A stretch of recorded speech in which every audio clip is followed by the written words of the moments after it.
Hey guys, we're back. Thank y'all for being here. Let's get into the show. All right, sorry about that. Ooh, Lord, what a day. Lord, Lord, Lord. All right, let's get into it. Of course, everything said in the video is alleged, and in my opinion, thank you, mods, and everybody for being here. Happy Tuesday. Let's jump on into the news. Hey, Miss Brenda. Thank you, Miss Brenda Hunt. Thank you for being here, love. All right, first topic. Let's get into it, honey. Let's give you guys some updates and TTT. All right, that's why y'all are here. Let's get into it. All right, so I told you guys this morning in Car Chronicles that rapper Offset from the Migos was pow-powed, all right, at a Miami gambling ring up over there. So let's at a casino rather. Let's get into rapper Lil Tjay calls Offset a rat after being released from custody. It said that I'll smack the ish out of Offset. Ooh, see, he's still being violent. Let's get into him, honey. Shout out to Hollywood Unlocked. Thing I seen was Offset looking at me like this. Yo, that shot me. That shot me. La la la is a rat. I don't do no damn fighting. Man, you just want to tell us what happened? Did I shoot? Oh, crazy. They're saying you were disordered. Outside the put his casino, hands the on fight you near the first? valet. Smack the out of Offset. He would never play with me like that in his life. Does somebody owe you money? Ask Offset. He owe you money? Ask Offset. The last thing I seen was Offset looking at me like. Okay, so that's him. He's now been arrested for pow and Offset. Okay, just ratchet. So rapper Lil Tjay reportedly arrested in connection with Offset pow-powing. Tjay's lawyer speaks out. We read that this morning of what was said. Let's get into academics. Let's see what he's saying. You gonna play? Oh, I guess not. Okay. So let's move on. So this is him apparently walking through the casino right before everything kind of went down. They say he's always hanging out at the casino because he has a very bad gambling addiction. But that is him. Offset rep says that he's stable and being closely monitored. He has been released. I'm going to show you guys the pictures here in a second. I have them. Of course, you guys can see it on the thumbnail as well. Offset's been released. He did get pow-powed in the leg. So, yeah. So breaking Offset is pow-powed near popular Florida casino. Reps claim he's fine. All right. So thankfully it didn't hit an artery or it could have taken him out. Right.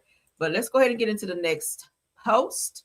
So this is him being released. Not sure why, as a celebrity, he's sitting outside the hospital for paparazzi and everyone to get pictures of him. But this is Offset being released with the hospital socks on and the gown, child. I don't know if this is for publicity or what. But shout out to Live Bites for catching it. Offset is outside the hospital in a wheelchair smoking beside his girlfriend after being pow-powed. Okay, let's get into it. So that's him. Y'all see him? He sees paparazzi. She see him as well. Not sure why he didn't stay in the hospital and didn't have whoever's going to pick him up from said hospital to like pull up and then hurry up and get him in there and then skirt out. But maybe he wanted some attention because he ain't doing shit else. Ain't no album selling. Ain't nothing going on. But this is him smoking after just getting out of the hospital after being pow-powed, right? So that's him. He's been released with his little ugly self. Moving on, honey. Let's get into this B2K news. All right. Raz B from the group B2K, the popular group B2K, is detailing the alleged sexual abuse that he and his group members endured after the group's current Millennium Tour. Says that said it had us giving each other head, was said that way. Fizz was the first to take it from the bike, is what he's telling. He's telling everything. Now, y'all know their Chris Stokes was their manager for years, and there have been rumors about Chris Stokes doing some very, very nasty and egregious things to the boys when they were coming up while they were in the group SB2K. Most of them have denied it. Why wouldn't they? Right? They're young guys who try to meet girls. They don't want those rumors out there of their manager out here making them do things to each other or maybe doing things to them. Allegedly. But let's get into it. Said that they don't talk about this enough for me. Said that he just started touring again like this never happened. Let's get into what he said. This is Raz B speaking out.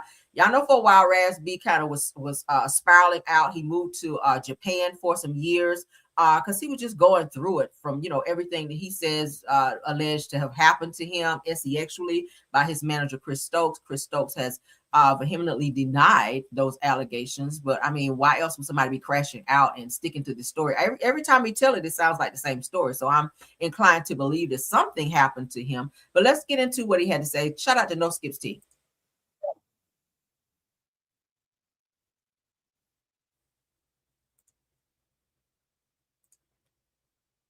Hold on. Hold on. Y'all tell I'm tired today. Oh my God, today has been a day, y'all. Bear with me. All right, let's get into it. Shout out to No Skips T. Let's go. You feel me? Me and Jarrell, Houston. You're not gonna sweep anything under the rug. I was molested Chris Stokes and Mark Houston, and that's the truth. Period. And that's the truth, and you can say that. So I just think it gets kind of messy when you got to put other people's truth out there. I don't think that's your place to judge other people. Well, my truth is the fact that Chris Stokes had me and Jarrell Houston in a room sucking each other's. My truth is that hold on, Judy, hold on. I got a problem with Fizz because Fizz is the first person to take it in his fucking ass, and he want to make it seem like I'm a motherfucking homo, like I'm crazy, and like there's a problem, like I did something to him. I never did anything to nobody. Some tapes got out, and we all know what that was about. Obviously, it was in God's will.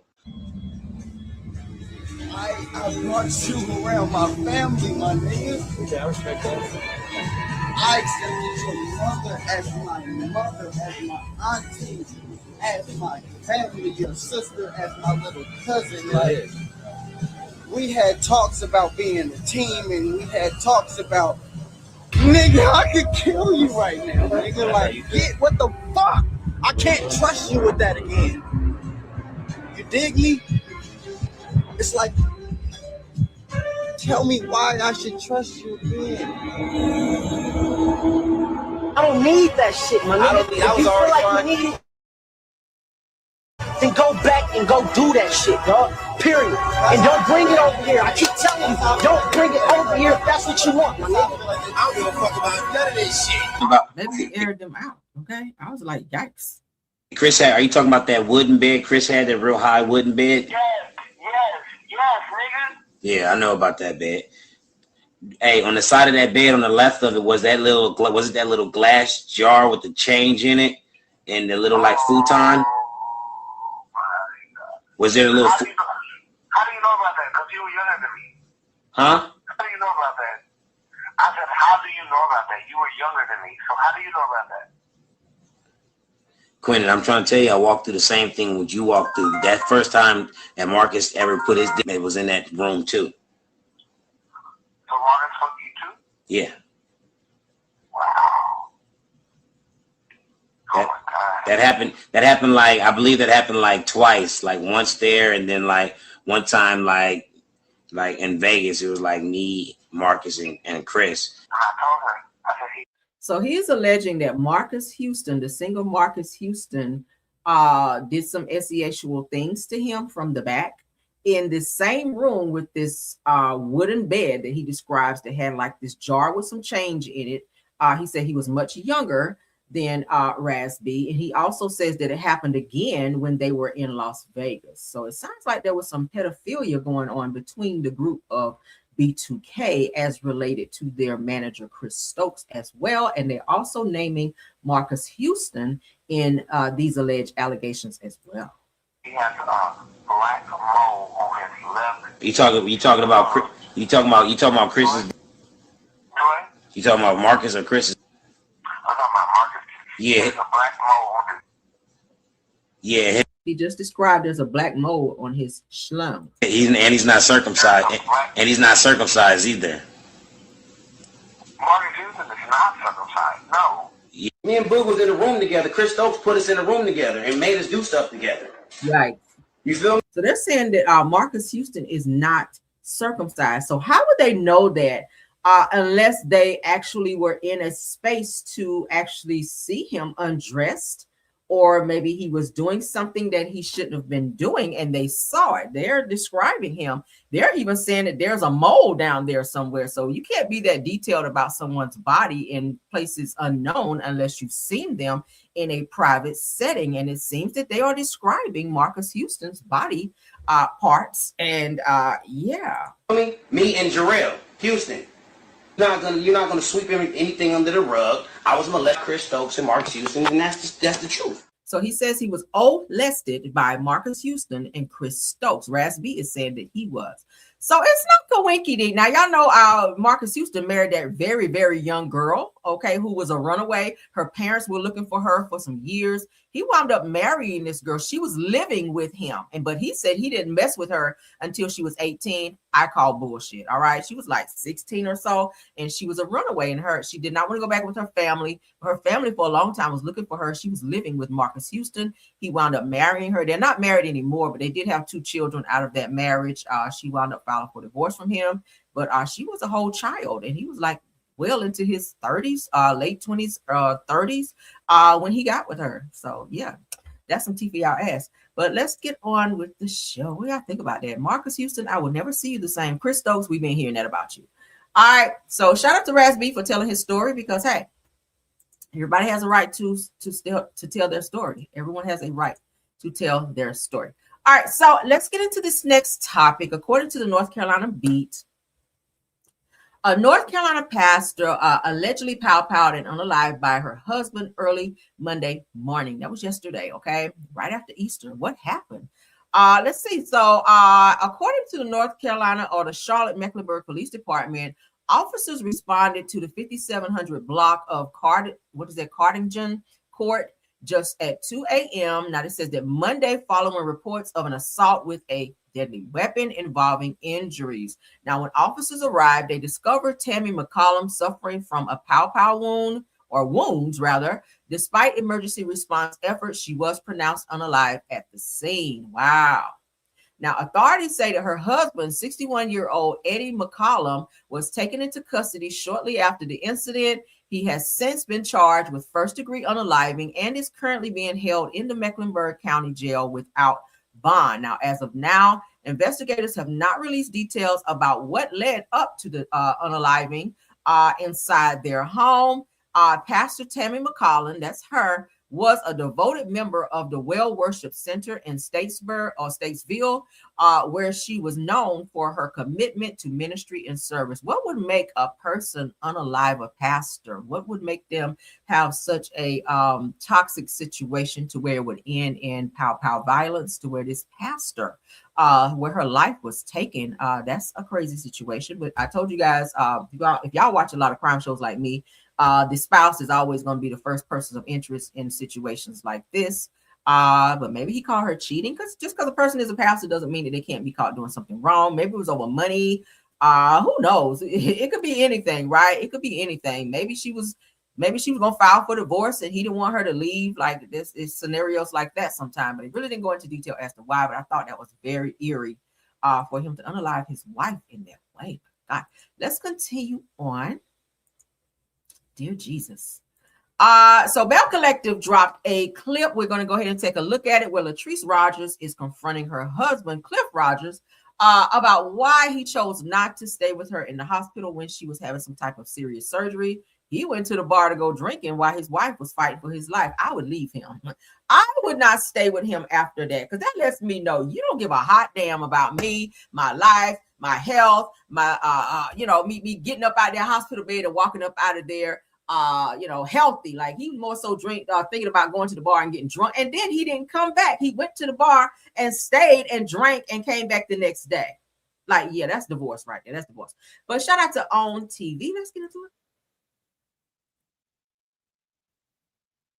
Hold on.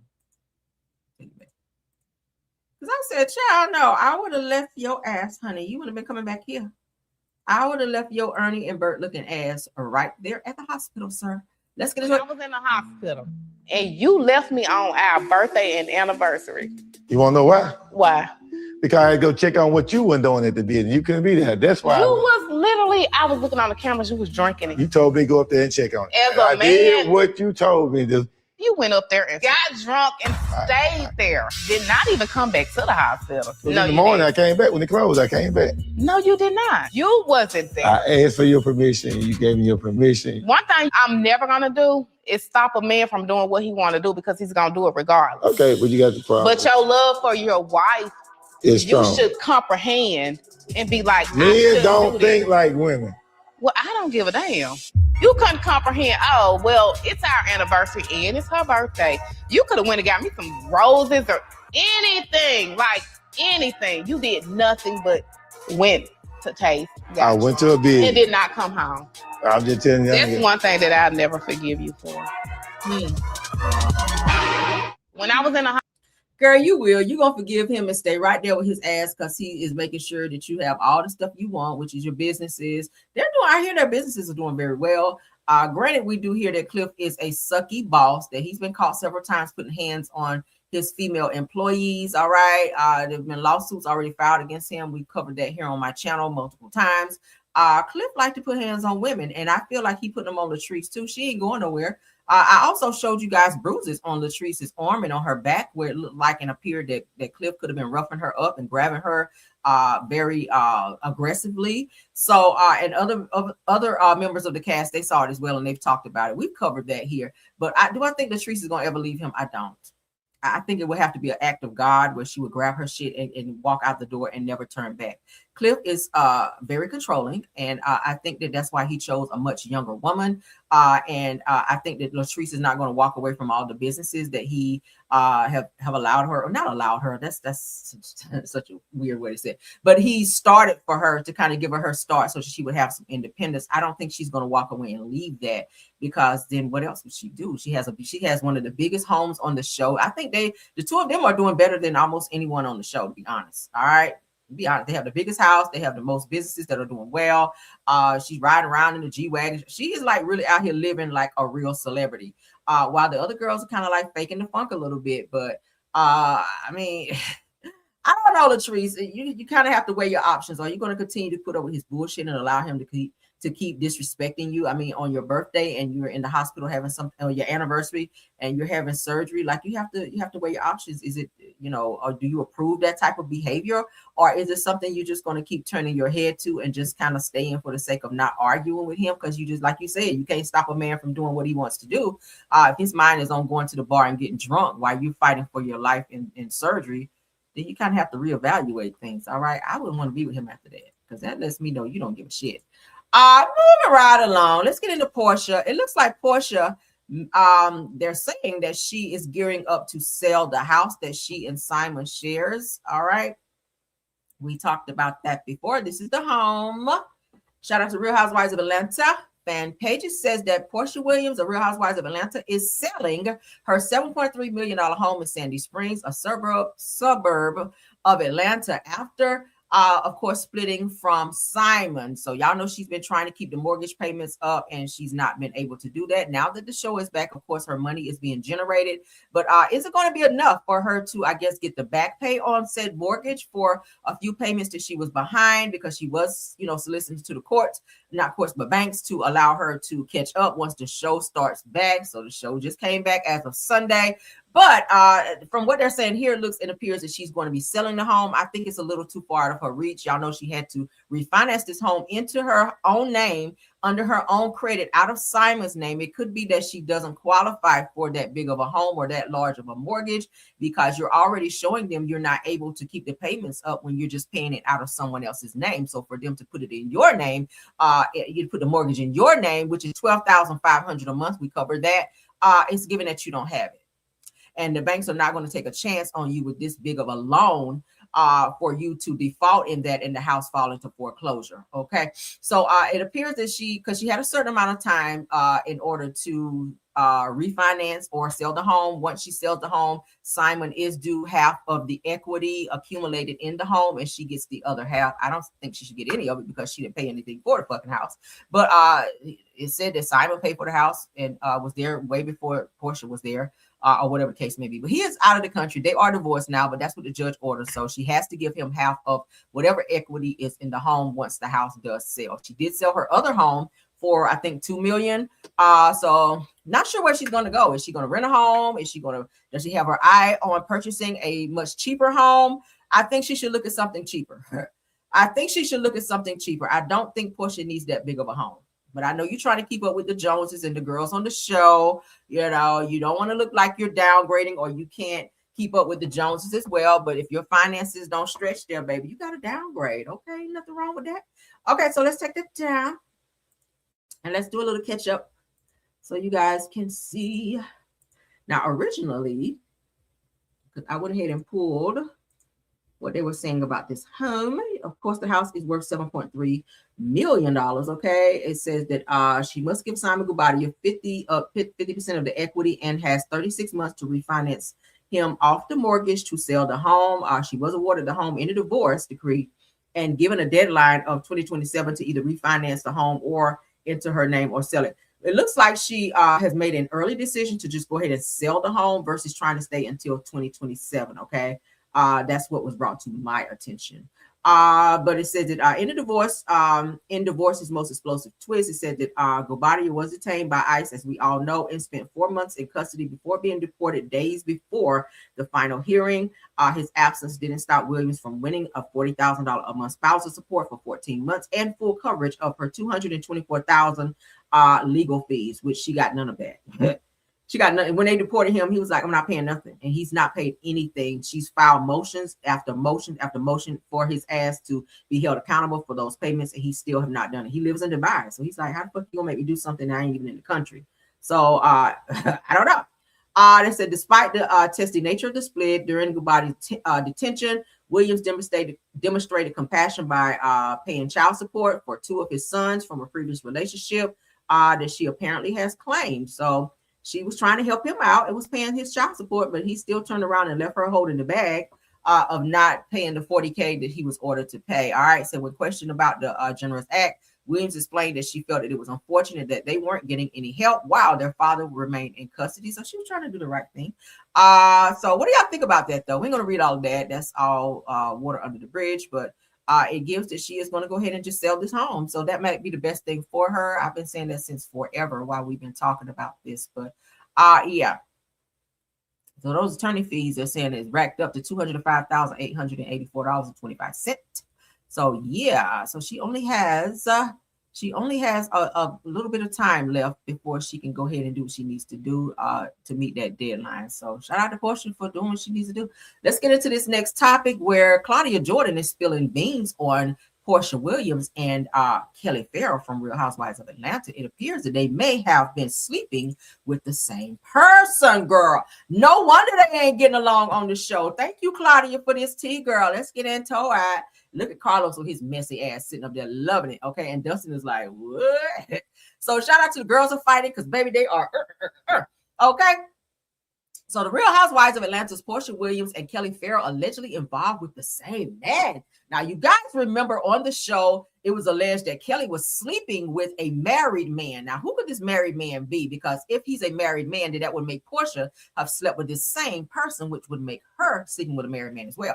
Well, according to Claudia Jordan, said that during the premiere episode, Portia Williams hosted a party and asked the ladies to bring their significant others. Now, Kelly Farrell did attend with a man named Tjay, though their interactions and reactions from the group left some viewers questioning how serious the relationship really is. Now, on a recent episode of The Reality with the King, former housewife Claudia Jordan suggested that there could be more going on behind the scenes. Claudia claimed that both Kelly and Portia Williams are familiar with the same man and may have allegedly dated him. And Claudia says she actually knows who this guy is. She was trying not to say too much because she did not want to expose who this person was. But the cat's out of the bag. Go ahead and tell it, girl. Let's get into it. Claudia. Kelly. You know, I be knowing the tea. Ooh. Kelly could have really woken it up, and she might be able to still, because there's a guy that I know that both Portia and Kelly know. What you mean? They both dated him allegedly?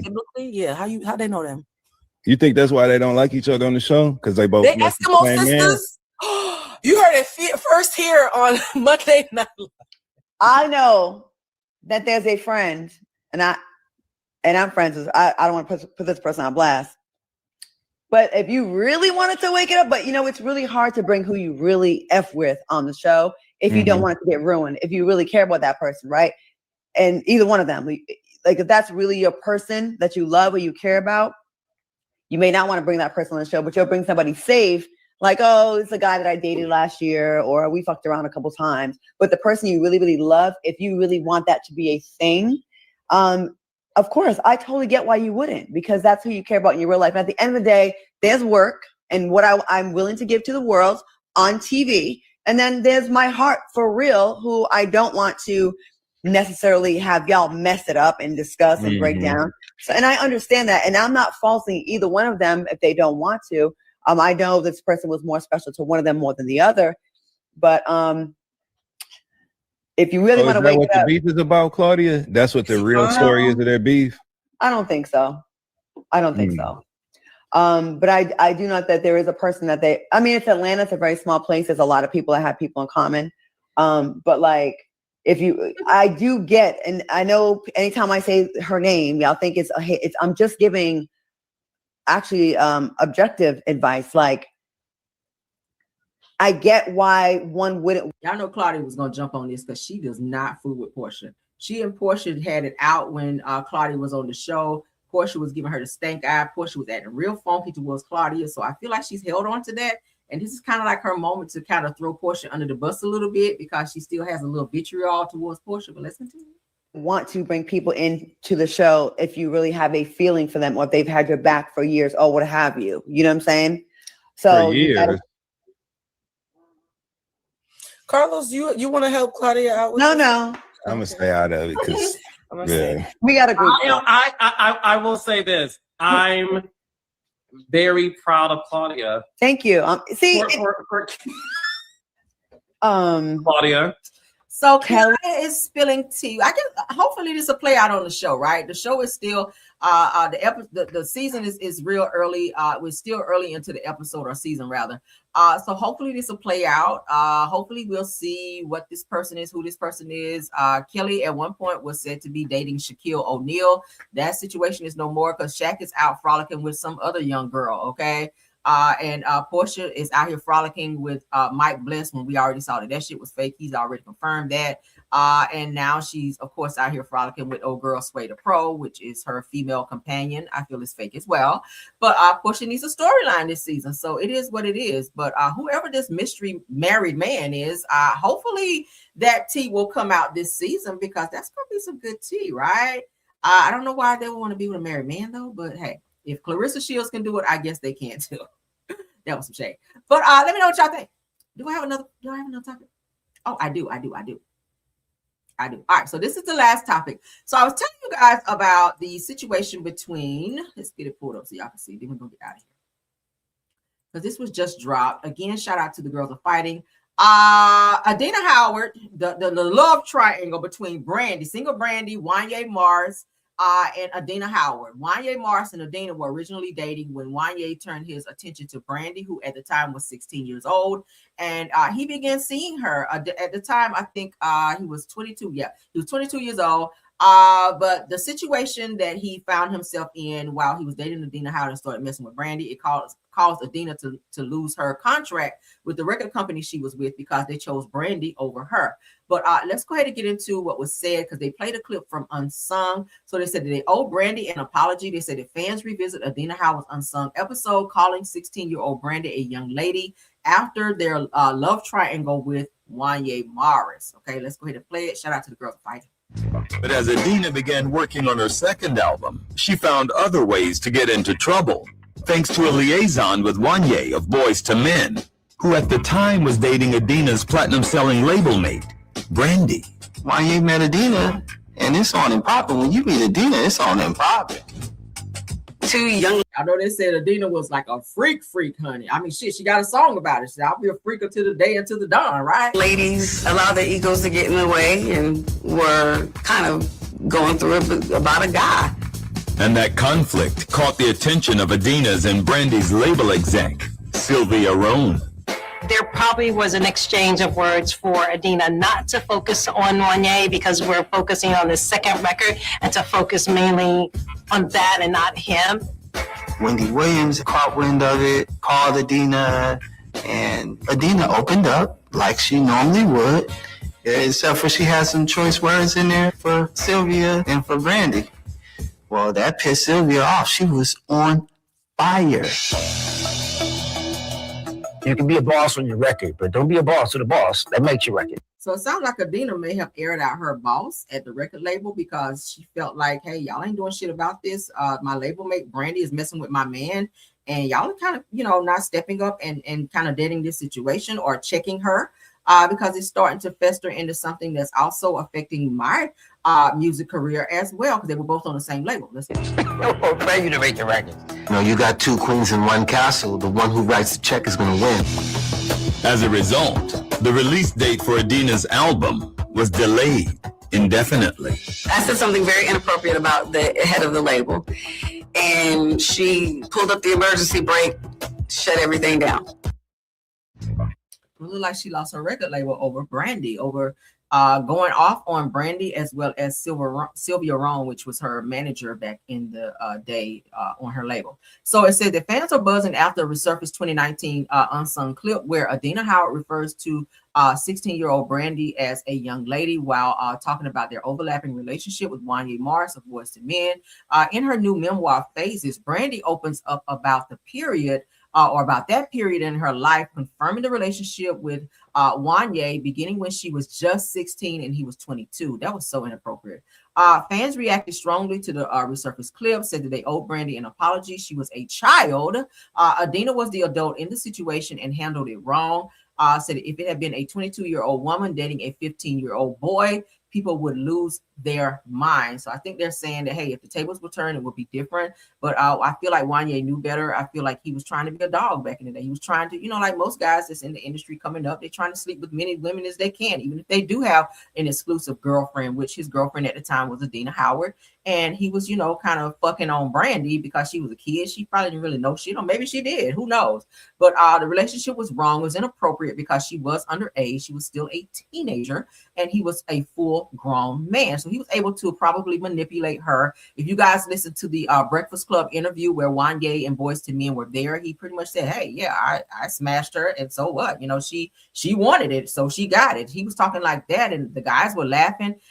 Even Angela Yee, which I thought was very disrespectful. You a fucking female. You don't understand a grown-ass man sitting up and saying that he slept with a child, and you think that's funny. You laughing with the fellas like that's a ha-ha moment. Like, I kind of saw her a different way for doing that as well. And a lot of people kind of got on to Angela Yee for that. Like, girl, what the fuck are you thinking? Brandy was a kid. Regardless, even if she did comply and say she wanted to, Wanya Morris being a 22-year-old man should have known better and say, hey, no, you're a kid.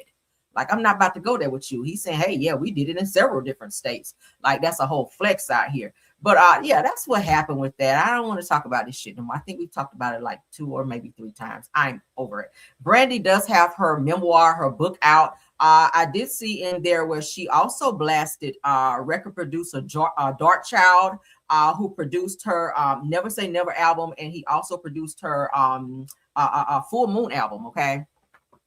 Greatest work she's ever done. Do I think she'll ever be able to recreate that type of work with anybody else? I doubt it, because they had such a niche about the two of them and their working habits in terms of how they were able to put music together. I just don't see her doing that with nobody else. And Brandy's music has never been the same since she fucked it up with him, and she got an attitude with him. And in her book, she said he told her, hey, I can go over here and sell $1 million albums with Beyonce if you want to be on this type of shit. So she has also exposed Darkchild. Y'all know who Darkchild is in her book. And their relationship has now been tainted for some years now. So she has not worked with him or done any music with him since then. Y'all know she did do some music with Big Shiz, who's no longer here. Y'all know who April Daniels is, okay? Y'all remember the guy from Tamar and Vince show, April, and the big guy with the beard. He's done some things with Brandy as well. So he's writing hits. He's wrote hits for everybody, but I don't think Brandy will ever get the type of music that she used to have with Darkchild, okay? Like the Boy Is Mine and all that. He produced all that. I'm just like, girl, ooh, y'all need to make back up so y'all can get some more music out there, because baby, that was a really, really good time for Brandy. Okay, whole Full Moon album. We talked about it the other day. The Full Moon album, that was like epic. I don't think I will ever hear any more good music like that from Brandy. But nevertheless, let's get out of here. Thank you guys. This is supposed to be a pop-in, but I kind of went over a little bit. Hope you guys don't mind. Thank you to my top flight mods, True TV Podcast, Stephanie Thomas and Rose Armstead. Thank you guys for modding for me. Thank you for all the content creators coming over and supporting, all my caramelians in the chat as well as in the bushes.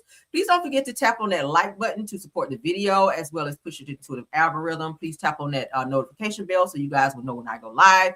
Please check out Rails World. Go over there and like the videos and everything over there as well. Check out all of our platforms. I'm on Instagram. I'm on TikTok. I'm everywhere, child. I'm like the Lord. We're also on the Caramel Rail Show over on Facebook. So you guys check out because I'll be putting tea over there as well. I put some stuff over there as well today if you guys haven't checked it out. But let me know. And I will see you guys later. You guys have a wonderful Tuesday until the next video. I'll see you guys later. Please like the video. Comment on all the topics that we discussed. Until the next one, let's get out of here. Bye.